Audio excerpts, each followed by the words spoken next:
Okay, so basically we will start with the chapter solid state, a quick revision in one lecture. Okay, so solid state में सबसे पहली चीज जो हम लोग ने पढ़ा था वो ये कि सॉलिड्स के जो मॉलिक्यूल है वो दो टाइप के होते हैं, एक वो क्रिस्टलाइन होते हैं और दूसरे वो अमॉर्फस होते हैं। बराबर। अगर मैं ओवरऑल इन सिंपल लैंग्वेज में बोल दूं तो क्रिस्टलाइन मतलब they have a very definite arrangement, एकदम प्रॉपर अरेंजमेंट है उसमें। मतलब अगर मैं ए बी के टर्म्स में बात करूं तो वो प्रॉपर है, A B A B A B A B A B A B, fixed arrangement है, प्रॉपर स्पेसिंग है, ए और बी के बीच में जो स्पेसिंग है वही दूसरे ए बी के बीच में भी स्पेसिंग है, फिक्स्ड अरेंजमेंट है, प्रॉपर स्पेसिंग है। बराबर। अभी अमॉर्फस जहां पे मैं बोलूं तो अमॉर्फस में मॉलिक्यूल्स रैंडमली थोड़ा अरेंज्ड है। अगर थोड़ा अरेंजमेंट प्रॉपर है भी तो वो शॉर्ट डिस्टेंस के लिए है कि A B A B A B हुआ, फिर काफी गैप आ गया, फिर वापस A B A B A B हो गया, तो ये अमॉर्फस होगा। अभी ये फिजिकली हम लोग फील कर सकते हैं, जैसे नमक जो है NaCl वो क्रिस्टलाइन होता है, उसको हम कितना भी ग्राइंड कर लें स्टिल वो हम लोगों को थोड़ा ग्रेनी अपीयरेंस का लगता है, क्योंकि वो मॉलिक्यूलर लेवल पे एकदम प्रॉपर कटायन अनायन कटायन अनायन कटायन अनायन के फॉर्म में अरेंज्ड है। जबकि अगर हम लोग शक्कर की बात करें, शुगर की बात करें, तो वो अमॉर्फस नेचर का होता है, वो पाउडर हो जाता है पूरी तरीके से। तो ये हो गया क्रिस्टलाइन और अमॉर्फस। ओके, क्रिस्टलाइन और अमॉर्फस में तुम लोगों को क्या क्या चीजें पता होनी चाहिए? तो क्रिस्टलाइन अमॉर्फस में ये तुमको बेसिकली ये तो पता होनी चाहिए कि क्रिस्टलाइन और अमॉर्फस में crystalline has a definite arrangement and amorphous does not. और क्या पॉइंट बोला अभी? You can answer if you know the answers then. Anybody? What about the physical properties, melting point वगैरह क्या होगा? किसका melting point boiling point sharp होगा और किसका मेल्टिंग पॉइंट बॉइलिंग पॉइंट एक रेंज में आएगा? क्रिस्टलाइन का शार्प होगा और अमोफस का रेंज में है। एब्सोल्युटली करेक्ट, क्योंकि क्रिस्टलाइन के सारे बॉन्ड्स क्योंकि आइडेंटिकल है, सारे बॉन्ड्स आइडेंटिकल है, सारे बॉन्ड्स की एनर्जी सेम है, तो एक पर्टिकुलर टेम्परेचर पे सारे बॉन्ड्स टूट जाएंगे। लेकिन अमॉर्फस का ऐसा नहीं है, अमॉर्फस में कुछ बॉन्ड शॉर्ट रेंज्ड है, कुछ बॉन्ड ज्यादा क्लोज है, ज्यादा स्ट्रॉन्ग है, कुछ बॉन्ड थोड़े दूर है, वीक है। तो जो वीक बॉन्ड है वो जल्दी टूट जाएंगे, जो स्ट्रॉन्ग बॉन्ड है वो थोड़ा लेट टूटेंगे। तो अमॉर्फस का मेल्टिंग पॉइंट वगैरह क्या होता है, एक रेंज में आता है। अगर ऑब्जर्व किया होगा तो शक्कर को, जब शक्कर मेल्ट होता है तो वो मेल्ट, कुछ कुछ मॉलिक्यूल्स मेल्ट होते हैं, मेल्ट होना चालू करते हैं, और वे वो इवेंचुअली 1 मिनट 1.5 मिनट के अंदर पूरा मेल्ट होता है, सडनली नहीं मेल्ट होता है। वो इसीलिए क्योंकि वो अमॉर्फस कंपाउंड्स है। अमॉर्फस कंपाउंड्स का जो मेल्टिंग पॉइंट बॉइलिंग पॉइंट या कोई भी दूसरी फिजिकल प्रॉपर्टीज होती है वो एक रेंज में आती है।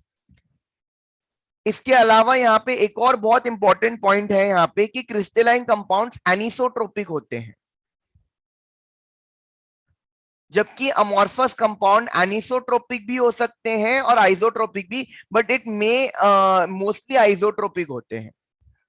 Can anybody explain me the meaning of this term? ये इंपॉर्टेंट है, ये टर्म का मतलब पता होना चाहिए। उसका प्रॉपर्टीज अगर अलग डायरेक्शन में मेजर करेंगे तो अलग आएगा। Golani is absolutely correct. ये जनरली हम आइसोट्रोपी की बोलते हैं, इसका मैं रीजन दे देता हूं। जैसे लेट्स से फॉर एग्जांपल मैं क्रिस्टलाइन सॉलिड का एक एग्जांपल लेता हूं, NaCl का। तो यहाँ पे मैंने पहला लाइन बना दिया NaCl का, ये अब मैं 2 डायमेंशन पे जाता हूं और वापस से एक,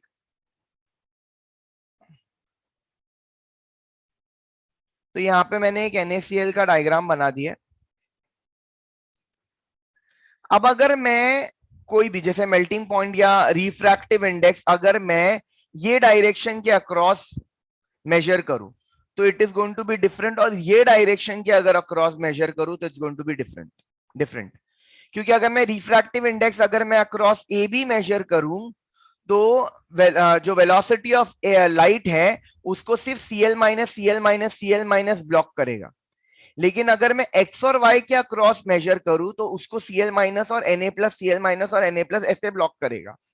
तो जो फिजिकल प्रॉपर्टीज है वो अगर मैं अलग अलग डायरेक्शन में मेजर कर रहा हूं और उसका वैल्यू अलग अलग आ रहा है तो ऐसे सॉलिड्स को, ऐसे कंपाउंड्स को हम एनिसोट्रोपिक बोलते हैं।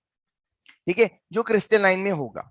ठीक है, क्योंकि क्रिस्टलाइन में you can see the arrangement is very proper, तो यहाँ से अरेंजमेंट अलग है, यहाँ से अरेंजमेंट अलग है, तो ये एनिसोट्रोपिक होता है, फिजिकल प्रॉपर्टी अलग अलग आता है। अभी यू कैन क्वेश्चन कि अमोर्फस कैसे आइसोट्रोपिक होगा, क्योंकि अगर क्रिस्टलाइन में ऐसे अलग अलग आ रहा है तो अमोर्फस में तो अलग अलग आएगा ही, बट द पॉइंट इज कि जो अमोर्फस के मेल्टिंग पॉइंट, बॉइलिंग पॉइंट या कोई भी दूसरी फिजिकल प्रॉपर्टी है वो वैसे भी एक रेंज में आता है, वो शार्प नहीं है। क्रिस्टलाइन का कैसा है, मेल्टिंग पॉइंट शार्प है, एक पर्टिकुलर मेल्टिंग पॉइंट है, जैसे NaCl का मेल्टिंग पॉइंट इज 1081 केल्विन, अगर तुम अक्रॉस मेजर करोगे तो थोड़ा चेंज हो जाएगा, लेकिन शक्कर में ये पॉइंट ही नहीं है, क्योंकि शक्कर का तो वैसे भी रेंज में आ रहा था, तो उस रेंज में फॉलो कर बैठ ही जाएगा, चाहे तुम कहीं से भी मेजर कर लो।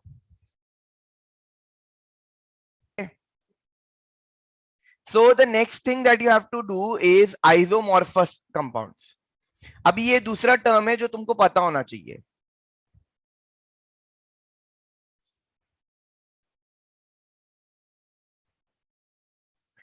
The other thing is isomorphous. Isomorphous में हम लोग क्या कर सकते हैं, isomorphous का मतलब क्या होता है, सेम सॉलिड स्ट्रक्चर का मतलब होता है isomorphous। जैसे हम लोग ने केमिस्ट्री में, ऑर्गेनिक केमिस्ट्री में आइसोमर्स पढ़ा है, the structure, the molecular formula is same but the structure is somewhere different, structural isomers. वैसे ही यहाँ पे भी आइसोमॉर्फस मतलब इसका स्ट्रक्चर सेम है सॉलिड्स का, भले ही फॉर्मूला अलग हो बट उसका स्ट्रक्चर सेम है।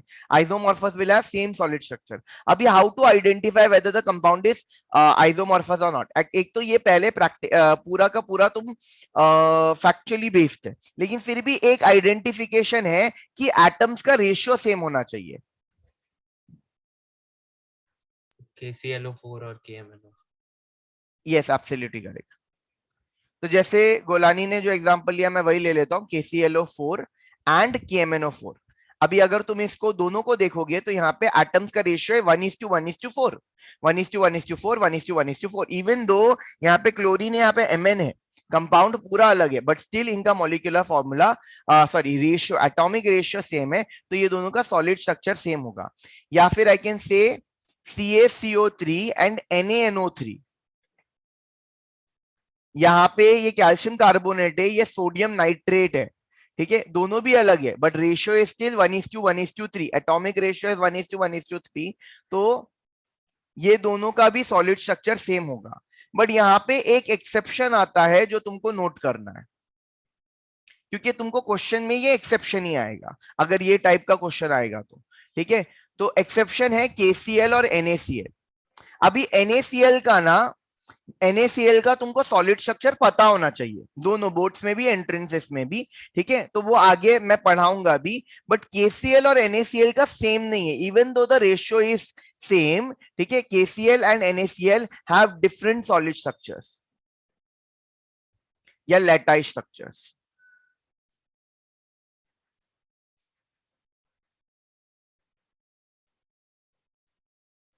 ओके, अभी after you understand this isomorphous, you need to understand that there are 4 type के crystalline solids.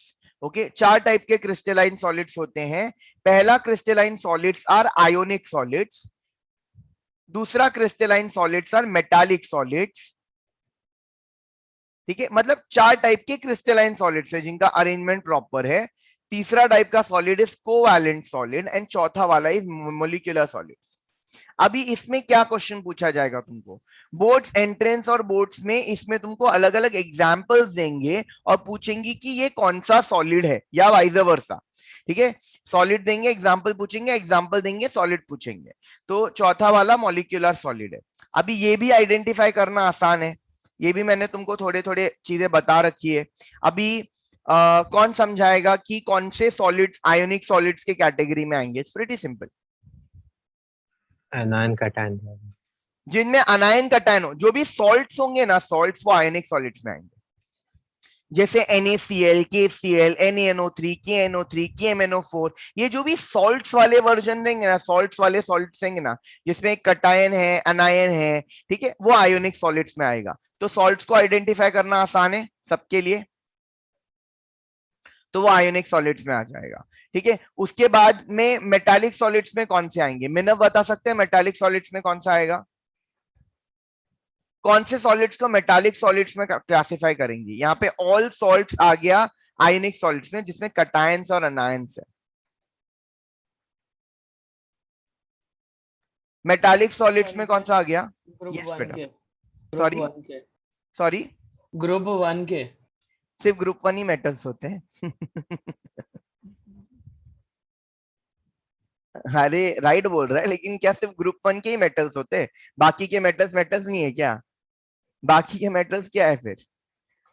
कोई भी मेटल मेटालिक सॉलिड्स में आएगा, कोई भी मेटल, सोडियम ले लू, पोटेशियम ले लू, आयरन ले लू, कॉपर ले लू, कोबाल्ट ले लू, निकल ले लू, बराबर, एल्यूमिनियम ले लू, टिन ले लू, लेड ले लू, तो कोई भी जो मेटल रहेगा वो मेटालिक सॉलिड्स में आएगा। ऑल मेटल्स, मेटल्स के बीच, मेटल्स भी तो सॉलिड्स होते हैं ना। सोडियम का पीस आता है, सोडियम सॉलिड होता है। आयरन रॉड होता है, तो आयरन रॉड में कौन सा इंटरेक्शन है? वो आयनिक मेटालिक सॉलिड्स है। वो कौन से सॉलिड्स है? Is this clear? तो ionic solids and metallic solids is तो प्रीटी सिंपल टू आइडेंटिफाई कि कौन सा क्या है। अब कोवैलेंट सॉलिड्स में क्या होता है? कोवैलेंट सॉलिड्स में लेजिट एटम्स के बीच में हाइब्रिडाइजेशन होता है। तो जिन जिन का तुमने हाइब्रिडाइजेशन पढ़ा है वो कोवैलेंट सॉलिड्स में आएंगे। बहुत कम कोवैलेंट सॉलिड्स तुमने पढ़ रखे हैं।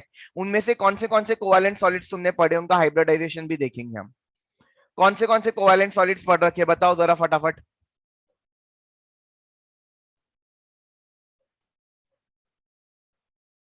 Have you learned about allotropes Yes, of carbon? हाँ हाँ, कार्बन के एलोट्रोप्स कोवैलेंट सॉलिड है। फास्फोरस और सल्फर का भी पढ़ा है तुम लोगों ने, लेकिन वो कोवैलेंट सॉलिड नहीं है। कार्बन के एलोट्रोप्स बताओ। Diamond, graphite, diamond, diamond, diamond में वो फ्यूलरीन क्या बराबर, फुलरीन, एंड बकमिंस्टर फलरीन या बक्की बॉल। अभी मुझे बताओ, डायमंड में कार्बन का हाइब्रिडाइजेशन कितना है? sp3 sp3। यहाँ पे एक कार्बन ने 4 कार्बन के साथ बॉन्ड बनाए ना, थ्री डायमेंशनल नेटवर्क। ठीक है। ग्राफाइट में कार्बन का हाइब्रिडाइजेशन कितना है? sp2 वेरी गुड, sp2 है, बराबर। तो कार्बन के 4 इलेक्ट्रॉन्स होते हैं, उसमें से खाली 3 हाइब्रिडाइज हो रहे, 3 बॉन्ड बना रहे। तो चौथा वाला क्या कर रहा है? बीच में रहता है, तो स्लाइड ओवर होते हैं उससे, फ्री इलेक्ट्रॉन तो what does free electron do? Conduct Conduct electricity. This is the reason graphite doesn't conduct while diamond doesn't conduct while graphite conducts electricity. तो यहाँ पे तुमको ये हाइब्रिडाइजेशन भी पता होना चाहिए। डायमंड का sp3 है, चारों बॉन्ड बनेगा कार्बन कार्बन के बीच में। ग्राफाइट इज sp2, एक कार्बन तीन बॉन्ड बना रहा है, चौथा is free, it conducts electricity. Fullerene is still like a ball. ठीक है। You can take sheets, you can take thin sheets, that is graphene, you can take tubes which is carbon nano tubes. ये सब में carbon sp2 ही hybridized है, and they can also conduct electricity. तो ये जो है ये कोवैलेंट सॉलिड्स में आएंगे जिनमें हाइब्रिडाइजेशन हुआ है। डायमंड, ग्राफाइट, फलरीन या सिलिका के एलोट्रोप्स, क्वार्ट्ज, क्रिस्टोबलाइट, ट्राइडिमाइट जो पढ़ा है। तो ये कुछ 5-6 एग्जांपल्स याद रखने। डायमंड, ग्राफाइट, फलरीन, यहाँ पे मैं लिख रहा हूं, ये सब सिलिका के एलोट्रोप्स है, SiO2 के। Quartz, क्रिस्टोबलाइट, ट्राइडिमाइट,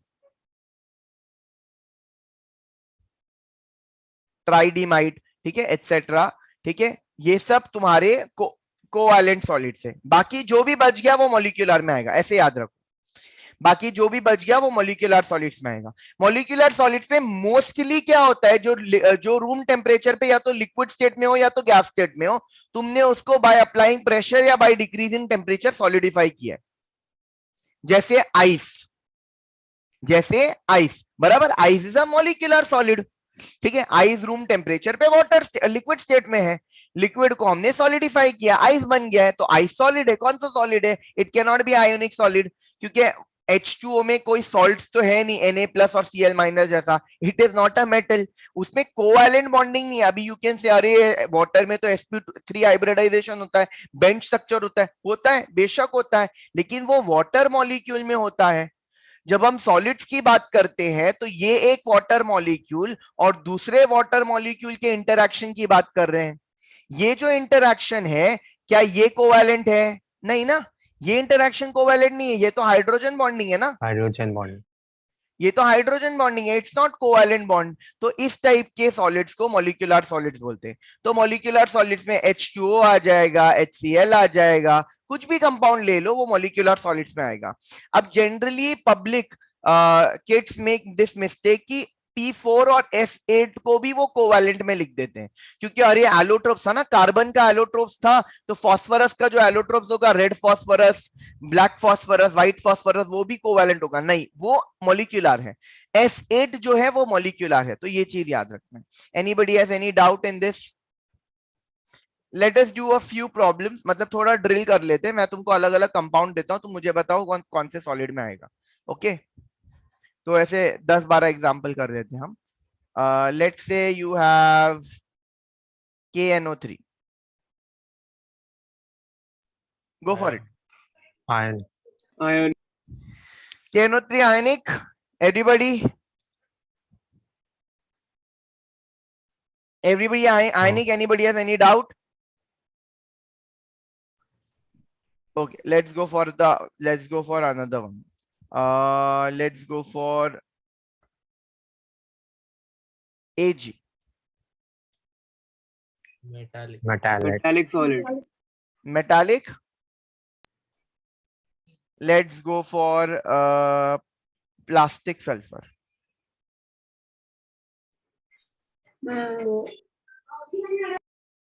molecule.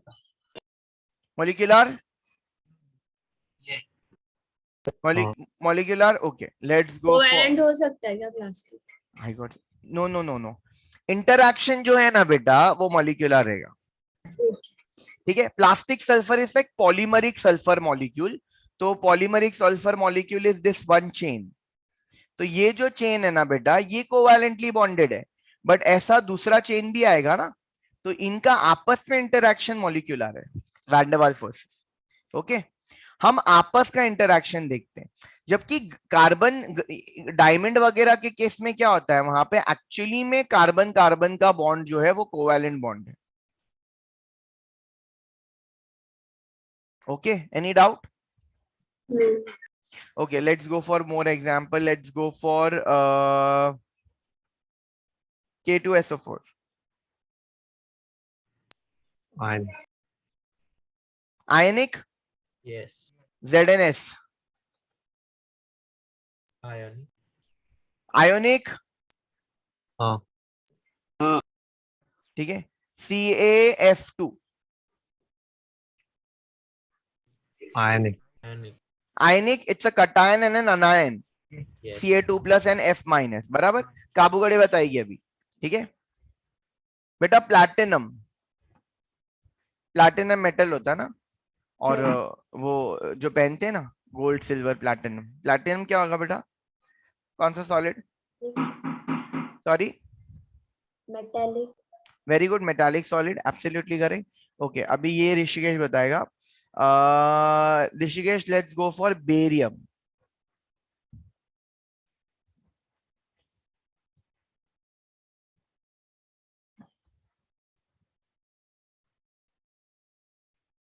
ऋषिकेश, बेरियम बेटा, बेरियम। कम ऑन, जल्दी जल्दी, we don't have all day. Freeze हो गया वो, आग बंद करके बैठा है कि फ्रीज हो गया वो? आग बंद करके बैठा है, क्या नखरा क्या कर रहा है? सर सॉलिड कौन सा सॉलिड? At room temperature. अरे कौन सा solid? Ionic, metallic, covalent, molecular. हाँ सर, इस barium an ionic metallic. Compound. हाँ बोल, जोर से बोल, क्या बोला Rishikesh? Don't waste time, molecular. It is not molecular. Sorry, ionic. Lol, where can you see a cation and anion? Tell me, barium में कटायन क्या है और अनायन क्या है? And in an ionic solid you have to have a cation and an anion, right? So where you can see a cation or where you can see an anion. What is the answer for this one? Barium is which solid? Anybody can answer? Molecular. metallic, Metallic. metallic. Barium is a metallic solid, barium is a metal, है ना। बेटा मांगे car scooter बाप ना, beryllium, magnesium, calcium, strontium, barium, it's a metal, it's a metallic solid. Why it will be Golani, you said molecular. हाँ sorry sir. Okay, anyway, we are done with this one. एक दो example और कर लेते हैं clear के लिए. SiO2 silica, what will be this?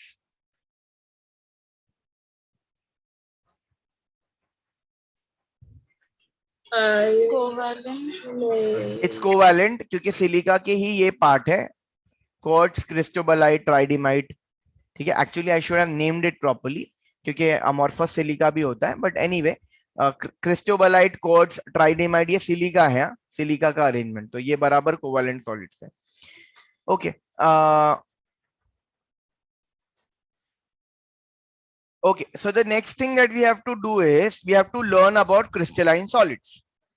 तो हम लोग सॉलिड्स को स्टडी करने के लिए हम लोग लैटाइसेस स्टडी करते हैं. Now what are these lattices? We know कि solids are very tightly packed, एकदम टाइटली पैक्ड है ना सारे के सारे सॉलिड्स. जैसे वो कॉन्सेप्ट था ना कि हम एटम के बारे में स्टडी कर ले, अगर हमको एक एटम के बारे में सब कुछ स्टडी कर लिया तो हम लोग वो पूरे कंपाउंड, वो मतलब वो पूरा सब्सटेंस के बारे में स्टडी कर लेंगे.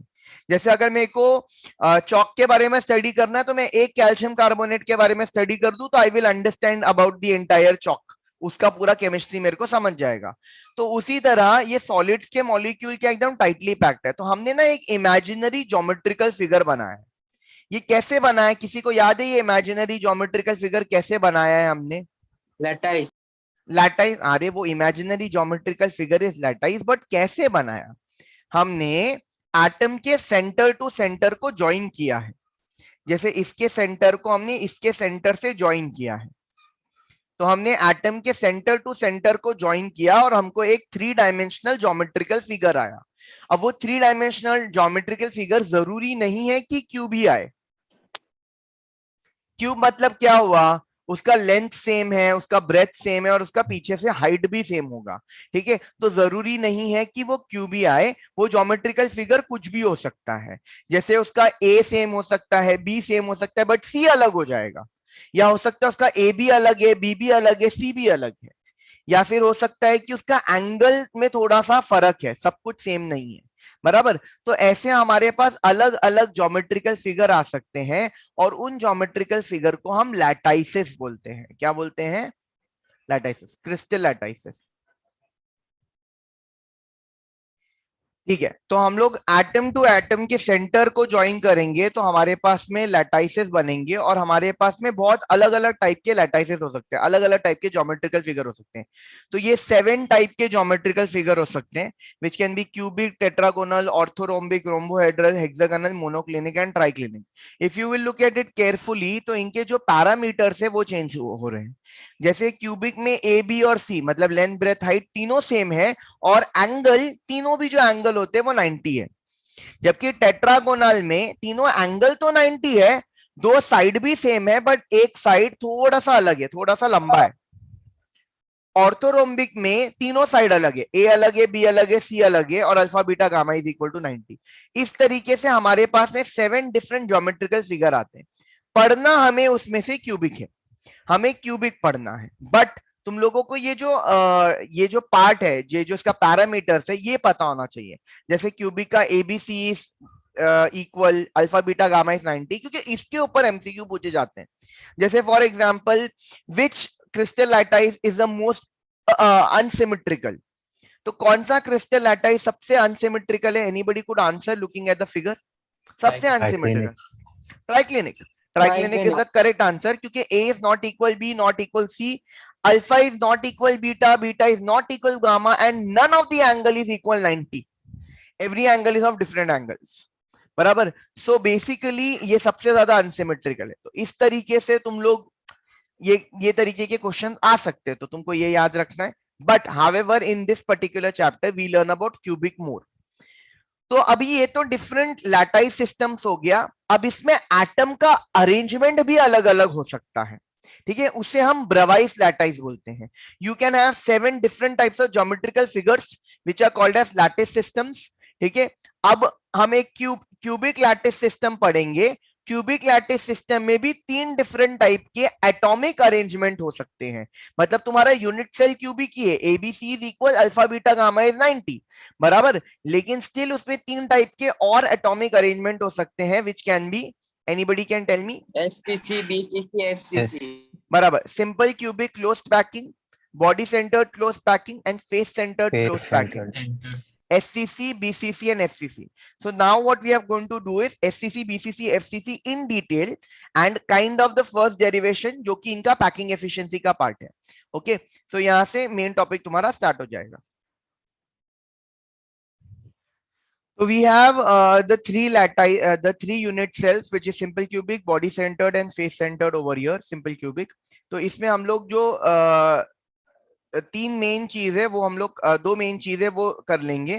पहले के एटम्स कितने आएंगे और दूसरा की रेडियस और ए का रिलेशन कितना है। तो this is SCC, this is body centred and this is face centred. अगर ये 2 चीजें तुमको समझ जाती है तो तुम बहुत सारे न्यूमेरिकल्स ऐसे ही कर लोगे। ठीक है, तो पहले let's start from simple cubic. तो सिंपल क्यूबिक में बेसिकली अरेंजमेंट क्या है कि there are 8 atoms in the corners.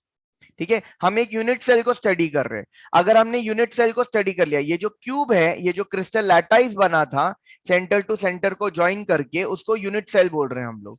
तो हम एक यूनिट सेल को स्टडी कर रहे हैं। If we study the unit cell properly, उसमें कितने एटम आते हैं, उसमें एटम्स का डिस्टेंस कितना है, कितना खाली स्पेस है, ये सब अगर हम लोग ने स्टडी कर लिया तो we are studying about the solid state, solid compound.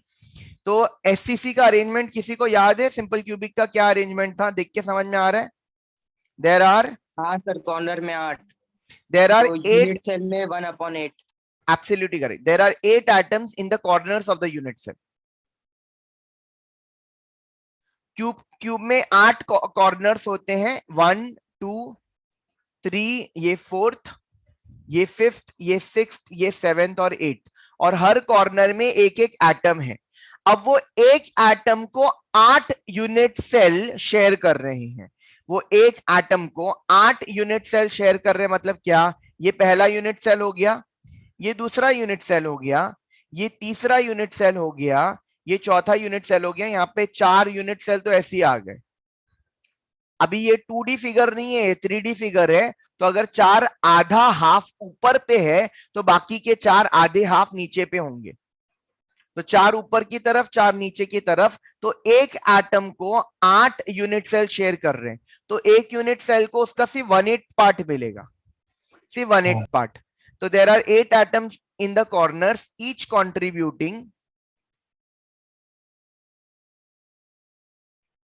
1/8। ठीक है, ईच कॉन्ट्रीब्यूटिंग 1/8। अभी ये दोनों में भी होगा, ये सेम बीसीसी में भी होने वाला है और सेम एफसीसी में भी होने वाला है।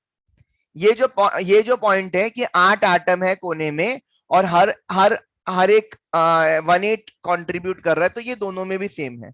तो यहाँ पे Z which is number of atoms in a unit cell कितना आ जाएगा? बराबर, there are 8 atoms and each are 8 into contributing 1/8 is equal to 1. 1 atom. अब बॉडी सेंटर्ड में इसके अलावा, ठीक है, you have 1 atom in the body centred position, in the centre. इसको बॉडी सेंटर्ड पोजीशन बोलते हैं। तो 8 into 1/8 plus 1. Absolutely correct. जैसे तुमको ये जो C दिख रहा है, अच्छा, ये जो ये वाला है ये पीछे की तरफ है, ये जो है ये आगे की तरफ है, फ्रंट। दिस इज फ्रंट, ये वाला ये बैक, क्योंकि फ्रंट वाला तो ये है ना, ये बैक है, और ये सेंटर में है, ये बीच में है, बॉक्स के अंदर है, बराबर। तो यहाँ पे 1/8 into 8 plus 1, that is Z will become 2 atoms. Atmosphere लिखा है मैंने, 2 atoms. अच्छा, अभी फेस सेंटर्ड में क्या होता है? हर फेस की तरफ आधा का कंट्रीब्यूट करेगा यूनिट सेल में। और बराबर, ये 8 into 1/8 बराबर, और ये तो है ही। 6 रहेगा। Absolutely correct, absolutely, Dhruvin is absolutely correct. There are 8 atoms in the corners, वो तो है ही। साथ ही साथ there are 6 atoms in the faces.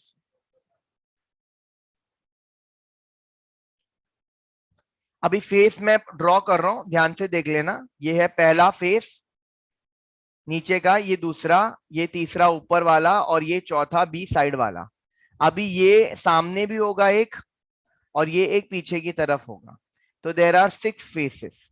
अब ये 6 फेस में 6 एटम है, और हर फेस आधा कंट्रीब्यूट कर रहा है यूनिट सेल को, क्योंकि ये एकदम फेस के ऊपर है ना। तो ये हो गया आधा यूनिट सेल, और ये हो गया दूसरा यूनिट सेल। तो मतलब एक एक एटम का हाफ इस यूनिट सेल को है, हाफ इस यूनिट सेल को है। तो 6 atoms in the faces, each contributing half. Half. तो 1 + 3 = 4। बराबर। तो ये हो गया 1 + 8 × 8 प्लस 1/2 × 6, क्योंकि देयर आर 6 एटम्स, टोटल हो गया 4। तो इसका Z मतलब नंबर ऑफ एटम्स 2 आया, इसका Z 4 आया, इसका 1 आया। अभी A और R का रिलेशन भी देख लेते हैं हम लोग। A और R का रिलेशन, अब A क्या है, ये जो एज लेंथ होता है ना यूनिट सेल का, ये A है, और R is the radius of an atom. तो सबसे सिंपल तो सिंपल क्यूबिक का है। सिंपल क्यूबिक का बहुत ही सिंपल है, क्योंकि सिंपल क्यूबिक में ये एक एटम यहाँ पे है और दूसरा एटम यहाँ पे, तुम देख सकते हो वो डॉट। 2R। Absolutely correct. ये देखो, ये दो एटम्स हैं यहाँ पे, ये एक का रेडियस है, ये दूसरे का रेडियस है।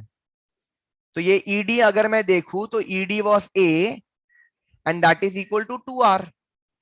ये एक एटम का रेडियस, ये दूसरे एटम का रेडियस, तो A is equal to 2R। तो यहाँ पे A और R का रिलेशन काफी सिंपल है, जल्दी हो जाता है। इवन FCC में भी काफी सिंपल है, क्योंकि FCC में ये फेस पे आता है। देखो फर्क है, इसमें और इसमें फर्क है, ये फेस पे आ रहा है। मतलब ये जो प्लेस है अंदर बॉक्स के अंदर नहीं, ये जो एक फेस है, इसके फेस के सेंटर में एक प्रॉपर एटम है। एक ये कोने में है और एक ये कोने में है, बराबर। अब अगर मैं इसको ध्यान से देखूं तो R कितना है यहाँ पे AC में, your AC is equal to how much R? Sir किधर? This is 1 R, 1 radius. This is 1 radius, and this is the entire circle. So this is going to be 1 diameter, which is 2R. So can I say AC is equal to 4R? Yes sir। And also by Pythagoras theorem, this triangle अगर मैं consider करूं, triangle ADC, तो your AD is A edge length, your CD is also A. So can I say AC is √2A, Pythagoras theorem? हाँ sir. So therefore in FCC I can say √2A is equal to 4R. Simple cubic तो बहुत ही simple था। In simple cubic A was equal to 2R, but in face centered √2A was equal to 4R. तो ये पता करना है, ठीक है। Now let's come to the important part, that is body centered. कोई तुम में से कोई एक्सप्लेन करना चाहेगा बॉडी सेंटर्ड का? किसी को याद है? सर एक सर्कल का R बाद में विद दूसरे का 2R, तो 4R हो जाएगा इसका भी। अच्छा, how is face centred and body centred different? Body centred में सेंटर पे एक पूरा एटम रहता है। हाँ, मतलब ये जो सेंटर है, ये जो बीच वाला एटम है, वो बॉक्स के अंदर है, वो बॉक्स के अंदर है। जबकि यहाँ पे क्या था, वो एक फेस पे था, साइड पे था, ठीक है। तो ये अंदर से जा रहा है, मतलब ये आगे का पॉइंट है। ये जो A है वो आगे क्यूब के सामने का पॉइंट है, और ये जो F है वो क्यूब के पीछे का पॉइंट है, और वो अंदर से जा रहा है। तो again AF, this is R, this is 2R, and this is again R, so this becomes 4R, but now this is not going to be √2A, क्योंकि वो एक ट्राइंगल का पार्ट नहीं है। तो हम लोग पहले क्या करते हैं, हम लोग ये ट्राइंगल ले लेंगे, ये वाला, पाइथागोरस, फिर ऊपर वाला और ये वाला, पाइथागोरस। मतलब I have taken in triangle EFD, ठीक है। मैं बॉडी सेंटर्ड के लिए प्रूव कर रहा हूं for BCC in triangle ECD। तो you can see in triangle, sorry EFD है वो, EFD। तो you can see by the diagram कि जो EF है और ED है वो A होगा, एज लेंथ का पार्ट है, EF and ED, this is equal to edge length A. So therefore, what is FD going to be? FD is going to be root 2A, Pythagoras theorem. Now this is root 2A. Now I'll change the triangle. I want AF na. So I'll change the triangle. Now I'll take this one. I know FD का value, I know AD का value वो edge length है, ठीक है? तो in triangle AFD, in triangle या ADF, we know AD is A, we know FD is root 2A, so therefore AF is going to be root 3A. We apply Pythagoras theorem, we get the answer root 3A. Correct? So AF is root 3A, therefore, and also root 3 is equal to 4R. Perfect. And AF is also 4R. So we have root 3A is equal to 4R. तो यहाँ पे हमने तीनों का relation भी निकाल दिया है, ठीक है? तो अगर मैं सिंपल क्यूबिक की बात करूं तो सिंपल क्यूबिक में Z is equal to 1, A is equal to 2R.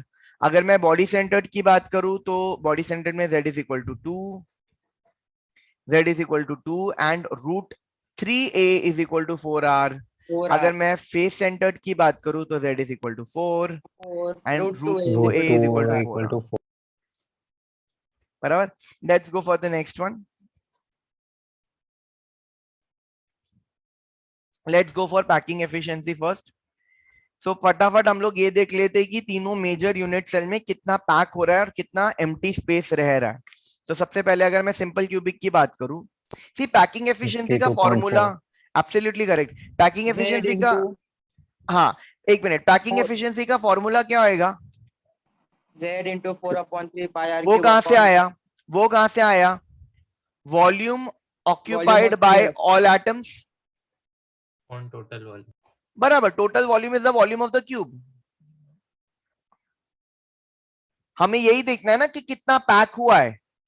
तो जो भी क्यूब का वॉल्यूम रहेगा और जो भी एटम का वॉल्यूम रहेगा, तो एटम का वॉल्यूम ने कितना ऑक्यूपाई किया है? Volume occupied by all atoms and volume of the cube. ये हमारा पैकिंग एफिशिएंसी होएगा इनटू 100 परसेंटेज में. तो परसेंटेज पैकिंग एफिशिएंसी में, अच्छा, एक एटम का वॉल्यूम है 4/3 पाई आर क्यूब, क्योंकि एटम स्फेरिकल होता है.